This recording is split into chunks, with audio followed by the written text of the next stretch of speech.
सबसे यादगार मुकाबलों में से एक इनका मुकाबला रहा है इस दूसरे सीजन में। रीनो थॉमस नाम अर्शदीप सिंह, 5 लंबे राउंड और जीते कौन? रीनो। उसी स्तर का प्रदर्शन आज दिखाना चाहेंगे।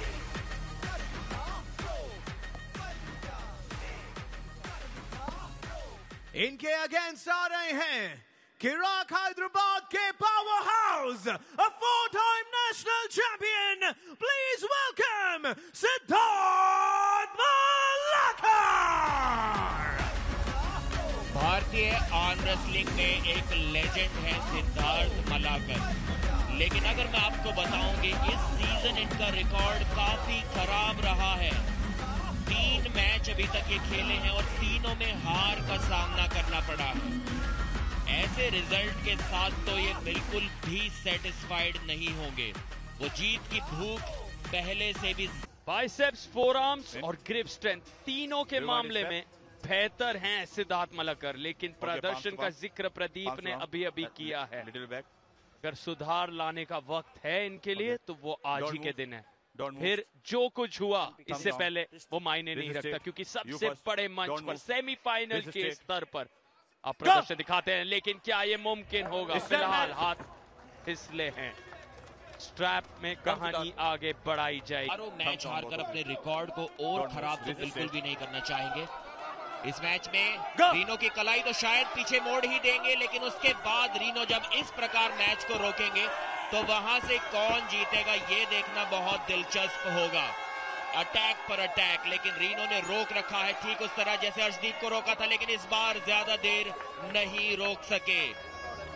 बहुत मुश्किल टेक्निक हो सकती है, खासकर सिद्धार्थ मलाकर जैसे खिलाड़ियों के खिलाफ। उनको लगता है यहाँ पर सिद्धार्थ ने एक एल्बो फाउल किया है,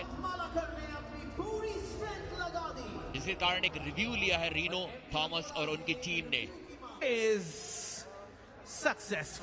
सफल और इसीलिए जश्न का पल एमपी हथौड़ा के लिए, वो बेहद खुश।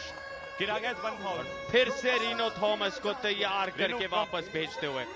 बहुत मेहनत मशक्कत इनके टीम के द्वारा हर पल की जाती है। हर खिलाड़ी पर इतना ज्यादा काम किया गया है, उन्हें शारीरिक तौर पर तैयार रखना हर दिन 17 दिनों तक आसान नहीं। अगर रेफरीज ग्रिप में आपने 2 फाउल कर दिए तो वहां पर वो राउंड समाप्त हो जाता है, आप हार जाते हैं। उसके बाद अगर फाउल्स हुए तो 3 फाउल्स पे आप वो राउंड हार जाते हैं। तो 2 फाउल्स अभी भी बचे हैं सिद्धार्थ मलाकर के पास, लेकिन फाउल इस बार वो नहीं करना चाहेंगे। कलाई तो एक बार फिर से पीछे मोड़ देंगे रीनो की। जी हाँ, मोड़ दिया इस बार फाउल। शायद ऐसा लगा जैसे रीनो से हुआ हो। एक अटैक रोक दिया रीनो ने। लगातार साइड में हिट मार रहे हैं, लेकिन सिद्धार्थ का हाथ वो जरा भी नहीं हिला पा रहे वहां से।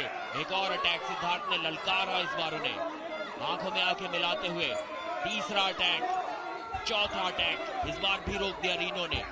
क्या जबरदस्त एल्बो की ताकत है, बहुत ज्यादा प्रेशर रीनो की एल्बो पर पड़ रहा है। इस बार पिन पैड तक ले ही गए थे। जी नहीं, 6 अटैक्स को रोक चुके हैं अभी तक रीनो। यहां सिद्धार्थ को चाहिए कि जल्दी से खत्म किया जाए इस मैच को। अब थकान उनके हाथ में शुरू होगी। यहां से रीनो इस मैच को इंटरेस्टिंग बना सकते हैं। जो एनर्जी अभी तक लगा दी है सिद्धार्थ ने, उसको बचा कर रखना होगा। हाइट गेन की, अच्छा मूव हाइट गेन की, लेकिन रोक दिया है रीनो ने। अब यहां से होगी रीनो की वापसी। रीनो थॉमस ने यही कारनामा अर्शदीप के खिलाफ करके दिखाया था पहले भी। सिद्धार्थ शोल्डर प्रेस के ले गए और जीत गए इस राउंड को। तकनीक में बदलाव किया, जरूरत थी, और दर्शाया क्यों इस खेल के लेजेंडरी खिलाड़ी माने जाते हैं। सराहना करिए सिद्धार्थ मलाकर के इस प्रदर्शन की। प्रहार पर प्रहार करते रहे, रुकने का नाम नहीं लिया। ऐसे लग रहा था अंतिम समय पर वो थक जाएंगे, हाथ में जान नहीं बच पाएगी, लेकिन क्या कमाल का प्रदर्शन और रिएक्शन मशहूर बॉक्सर विजेंद्र सिंह के तरफ से भी काबिल तारीफ। वो जोश उनके तरफ से दिखा। कौन उस पहले राउंड की थकान को ज्यादा महसूस करता है इस दूसरे राउंड में? रीनो की उम्मीद यही हाइट वो स्ट्रैप हो सके उतना उनके लिए बेहतर होगा।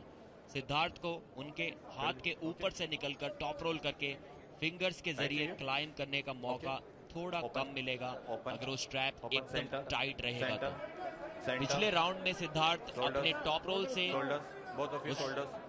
उस लड़ाई को, उस बैटल को खत्म नहीं कर पाए थे, इसलिए प्रेस टेक्निक का इस्तेमाल किया। सीधे खड़े हुए शोल्डर को अपने हाथ के पीछे ले गए, हाथ को नीचे दबा दिया।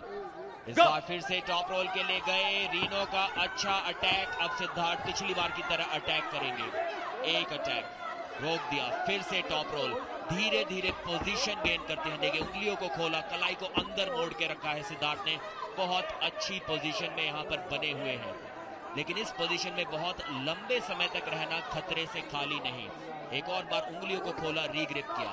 पहले साइड प्रेशर अटैक कुछ इस प्रकार मारने की कोशिश करेंगे, ऐसे अटैक मारा, उसके बाद उंगलियों को खोल के रीग्रिप, फिर साइड में अटैक मारेंगे, फिर उंगलियों को खोल के रीग्रिप। अपनी पोजीशन को बेहतर करने की कोशिश लगातार करते रहते हैं, लेकिन पोजीशन बेहतर इस बार कर रहे हैं रीनो भी। सिद्धार्थ की पोजीशन देखिए, इस बार पहली बार सेंटर में ही हाथ रुक गया।